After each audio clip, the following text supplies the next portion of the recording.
E é por causa do anúncio do evangelho que outros se converterão. E assim como o evangelho foi pregado a mim, devo eu pregar a outros. Pois a fé, ela vem pelo ouvir e o ouvir da palavra de Deus. Logo deve fazer parte do ser cristão, o quê? Anunciar o evangelho. Ai de mim, se não anunciar o evangelho. Ah, como eu vi esses versículos quando eu era novo convertido.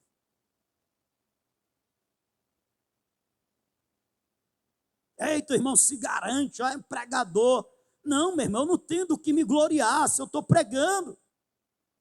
Isso faz parte do ser cristão. É um dever de todo cristão.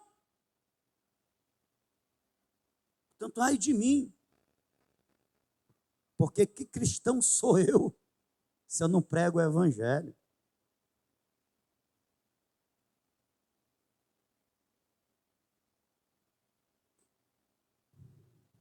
O evangelho, irmãos, guardado, ele continua sendo sagrado.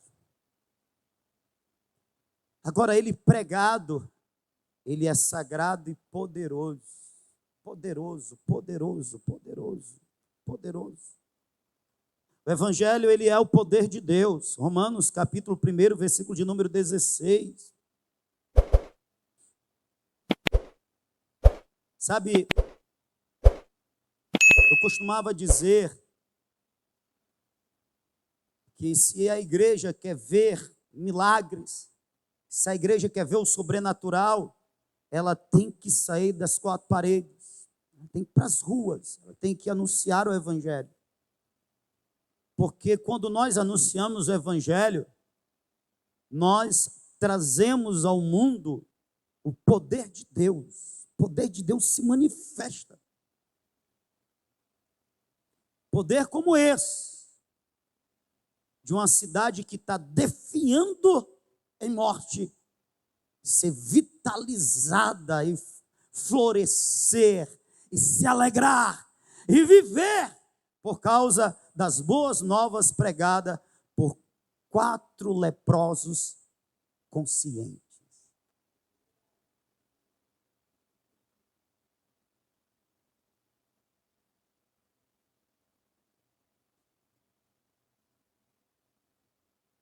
Porque não me envergonho do evangelho de Cristo, pois é o poder de Deus para a salvação de todo aquele que crê, primeiro do judeu e também do grego. Porque não me envergonho do evangelho. Tem gente que tem vergonha do evangelho. Tem gente que não prega, não é por timidez, é por vergonha. É por vergonha do que a fé evangélica expressa, no que a fé evangélica está firmada, nos valores cristãos. Tem gente que tem vergonha.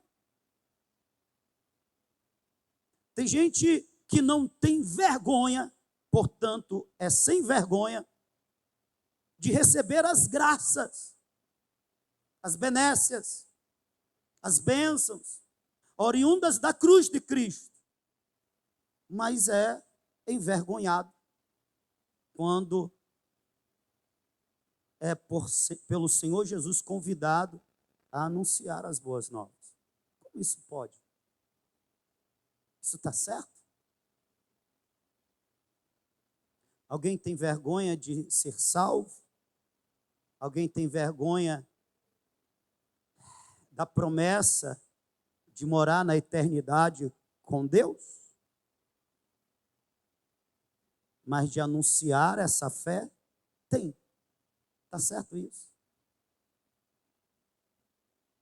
Está certo a gente ter vergonha da cruz? Se na cruz, Deus, na condição de homem, ele foi exposto nu na cruz. Isso está certo, a gente se envergonhar dele, se ele não se envergonhou de nós. Está certo nós temos vergonha do Senhor Jesus quando ele foi humilhado e despido e desonrado e destratado de tamanha forma para nos dar salvação. É justo isso, é certo isso. Nós nos envergonharmos da cruz do nosso Cristo, se ele se expôs à vergonha pública por nós. Ele não se envergonhou por nós, e nós temos vergonha dele. Isso está certo.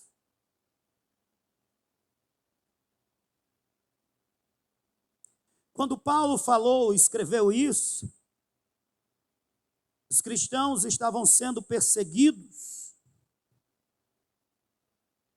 os cristãos estavam sendo massacrados. Quando Paulo escreveu isso, o que se falava dos cristãos é um povo tolo que acredita num Deus que morre. É um povo burro que acredita num Deus que se expõe à humilhação da morte mais vergonhosa, morte de cruz. É um povo sem cérebro.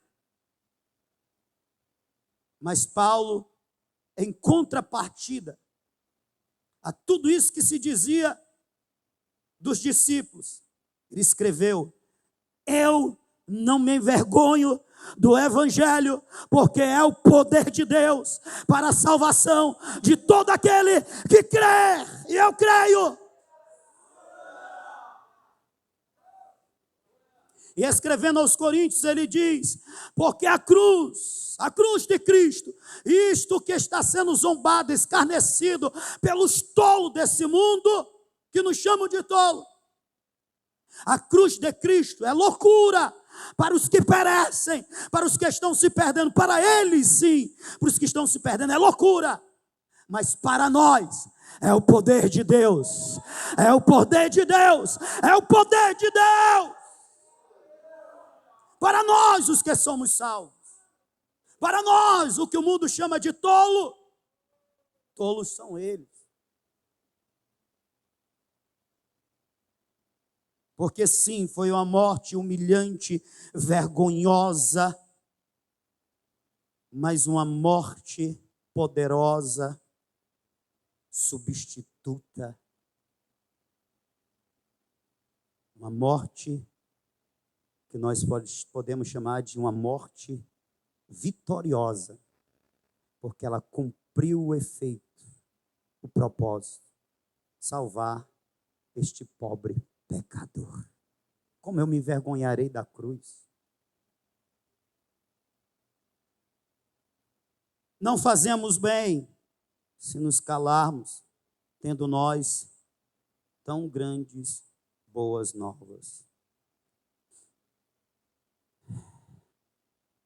É o poder de Deus. Você já parou para pensar no que o Evangelho faz na vida daqueles que recebem, que acolhem o Evangelho com fé, que acreditam?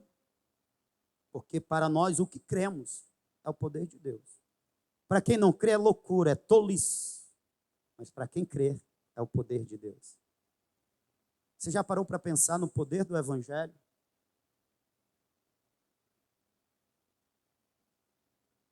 De novo, aquela cidade foi transformada de um dia para a noite, porque uma boa nova chegou a eles.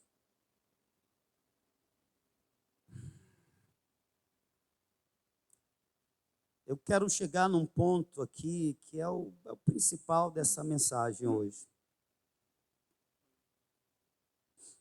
Primeiro,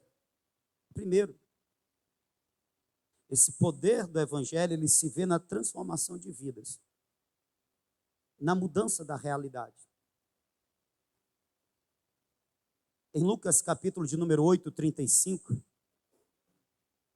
o Evangelho foi pregado a um homem que estivera anos preso, possuído por demônios, portanto, com uma vida desgraçada, totalmente desgraçada, portanto, sem vida, pois não tinha mais família, não tinha mais emprego, não tinha mais honra, não tinha mais lugar na sociedade, porque os demônios lhe tiraram tudo isso.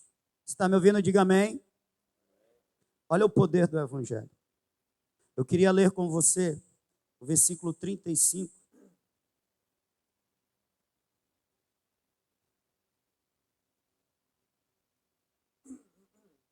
Do capítulo de número 8.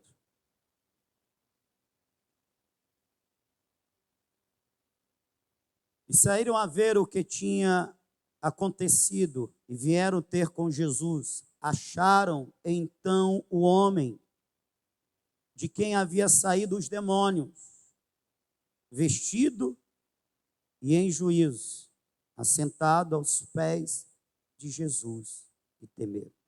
Queria que você prestasse atenção, porque o povo veio. Você lembra da história? Os demônios, aperreados, com medo do Senhor, disseram: não nos mande para o abismo.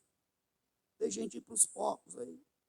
Jesus permitiu, eles fizeram uma malandragem ali, entraram nos porcos, jogaram os porcos tudo no abismo.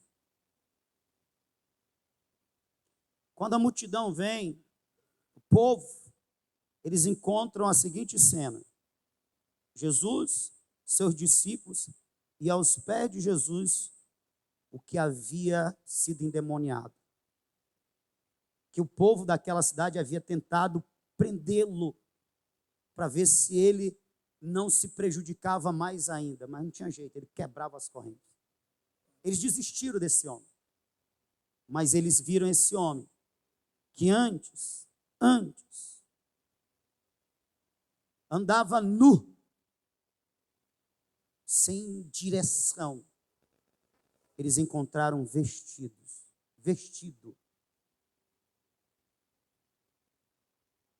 Um homem possuído por demônios, portanto, sem consciência, que andava como um lunático.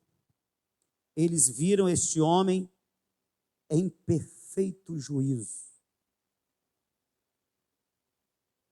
Esse homem que andava errante, pois não tinha uma vida, pois ela era controlada por demônios, os demônios desgraçavam essa vida. Ele andava pelos sepulcros, ele andava pelos montes, gritando, sem direção.